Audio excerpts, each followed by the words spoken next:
کے روز بھی میں یہیں کہیں ایک غیر معروف کونے میں بیٹھا ہوا تھا چھپے، تو ایک بابا آ گیا، فقیر قسم کا، چھوٹے لیول کا بابا، لیکن اس کا کوئی ویژن ضرور تھا. میں جب سمجھتا ہوں نا کہ وہ متوجہ ہو کر میری طرف آتے تو ان کا ویژن ہوتا ہے جو میرے چھوٹے ویژن کے اوپر اپنا عکس ضرور ڈالتے. تو وہ پرانی وضع کا نیم فقیر، نیم بابا، نیم صوفی گانا گاتا ہوا جو ہم بچوں میں سنا کرتا، اللہ سمد دا مسافر ولی خیر دا دروازہ کھلے رحم دی گلی کھلے رحم دی، ایسے آگے وہ کھڑا ہو گیا.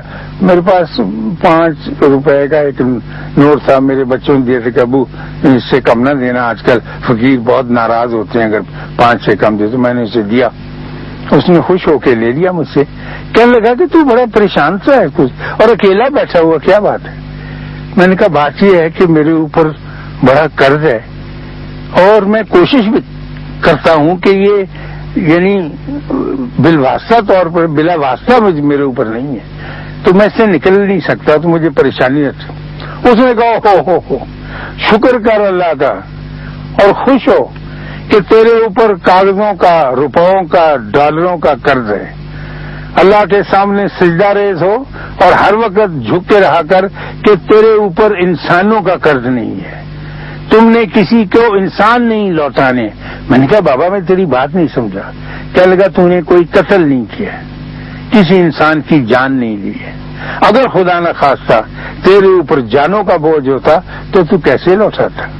اور اللہ کا شکر کریں تیرے ملک والے بھی کہ ان کے اوپر جانوں کا بوجھ نہیں ہے، کیونکہ اللہ جیسے فرماتا ہے اس نے کہا قرآن میں کہ اگر تم نے ایک شخص کو نہ قتل کیا تو گویا تم نے ساری کائنات کو قتل کر دیا، تو تمہارے اوپر یہ بوجھ تو نہیں. میں نے کہا نہیں الحمدللہ یہ تو نہیں. کہ اللہ اپنے پڑوسیوں کو دیکھو، 73,000 کشمیریوں کے قتل کا بوجھ ان کی گردن پر ہے، وہ کیسے لوٹائیں گے؟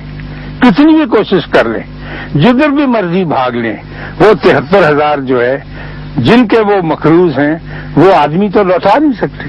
تمہارا تو پیسوں کا قرض ہے، کسی نہ کسی صورت میں لوٹایا جا سکے گا.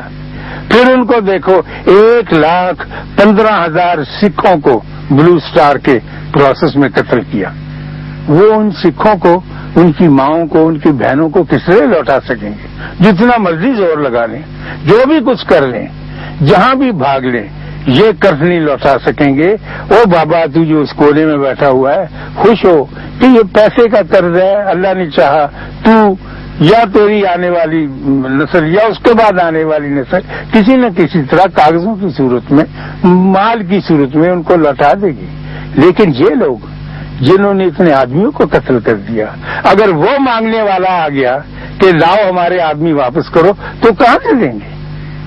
اور کہنے لگا تمہیں پتا ہے میں تو جانتا نہیں، یہاں سے دور ہے تو دور کہنے لگا سمندراں وچ کوئی پنڈ ہے، وہاں پر کہنے لگا انہوں نے بم پھینکا 2 جگہوں کے اوپر. میں کہا بابا اسے ہیروشیما کہتے ہیں، دوسرے گاؤں کو ناگاساکی کہتے ہیں. کہتا وہاں پتہ نہیں کتنے لکھاں بندے مار دیے، اب وہ موڑے کس طرح کریں گے؟ پھر وہ پتہ نہیں اس نے کہاں سے یہ ساری چیزیں گھومتا رہتا ہے ایسے ہی، اور چھوٹی گھوڑے کی چال چلتا ہے، ٹپوسی مار کے جیسے چلنا کہتے ہیں. اور اللہ سمجھدا مسافر ولی بند کر دا دروازہ کھلے رحم دی گلی، یہی گاتا رہتا ہے. تو اس نے کہا کہ میں نے سنا ہے کہ جب یہ اتنا بڑا خوبصورت طاقتور ملک آباد ہوا ہے امریکہ کا، تو وہاں پر ایک قوم آباد تھی، اس کو ریڈ انڈین کہتے تھے، سرخ ہندی، تو وہ ساری کی ساری ختم کر دی. اب اگر کوئی کھاتے والا اپنا رجسٹر لے کر آ گیا اور اس نے اس قوم سے جو موجود ہے، جو بڑی طاقتور ہے، بڑی سیانی ہے، بڑی ٹیکنالوجی کی ماہر ہے، اس سے کہا کہ بھئی تم سے وہ آدمیوں کا مانگ نہ حق مارا ہے اور کیوں مارا ہے، تو کیسے ادا کرو گے؟ تمہیں خوش ہونا چاہیے، تمہیں خوش ہونا چاہیے، تمہاری قوم کے لوگوں کو خوش ہونا چاہیے کہ چلو تم قتل کر دیے گئے لیکن قاتلوں میں سے نہیں ہو. اس نے کہا میں تو خوشی سے ناچتا ہوں کہ الحمدللہ ساری امہ پر مسلمانوں کے یہ بوجھ نہیں ہے، یہ قاتل لوگ نہیں ہیں، یہ بے وقوف ہیں، مقتول ہیں، مار کھا رہے ہیں، پتھر لے کر یہ مارتے ہیں مد مخالف کو، ان کے ٹینکوں کو، اور ان کے نیچے کچلے جاتے ہیں. ٹھیک ہے جان سے جاتے ہیں، لیکن ان ظالموں میں سے نہیں ہوتے جو کہ ناحق ایک آدمی کا خون کرتے ہیں اور پورے معاشرے کو، پوری کائنات کو قتل کرنے کے مترادف ٹھہرتے ہیں۔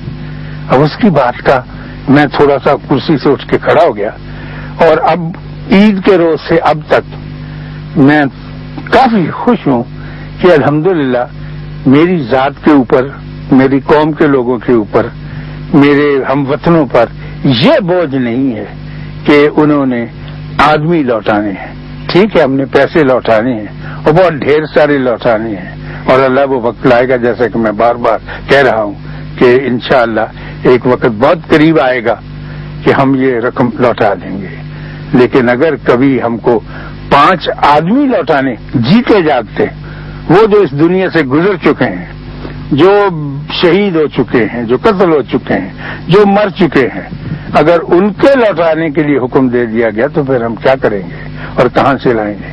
تو وہ ساری قومیں، جیسے یہ بابا مسافر ولی والا ہے، اس کے حساب سے دیکھا جائے تو ان قوموں کو، ابھی کل کی بات ہے جب تھیچر ہوتی تھی، فاک لینڈ ایک بیچارہ سا علاقہ، نہ وہاں کے لوگ کچھ ہمت والے ہیں، نہ ان کے پاس پیسہ ہے، نہ ڈھیلا ہے، نہ عقل ہے، نہ دانش ہے، اس پہ جہاز بھیج کے لمبی فلائٹس پر راستے میں فیولنگ کر کے ان پر بمباری کرتے رہے، اور معصوم لوگوں پر، اور پھر یہ حالت کی۔ تو میں یہ کہتا ہوں، اور مجھے وہ یاد آ رہا ہے اسی جگہ پہ گھومنے والا کہ اللہ سمجھدہ مسافر ولی بند کر دا دروازہ کھلے رحم کی گئی۔ میری دعا ہے کہ اللہ آپ کو آسانیاں عطا فرمائے اور آسانیاں تقسیم کرنے کا شرف عطا فرمائے۔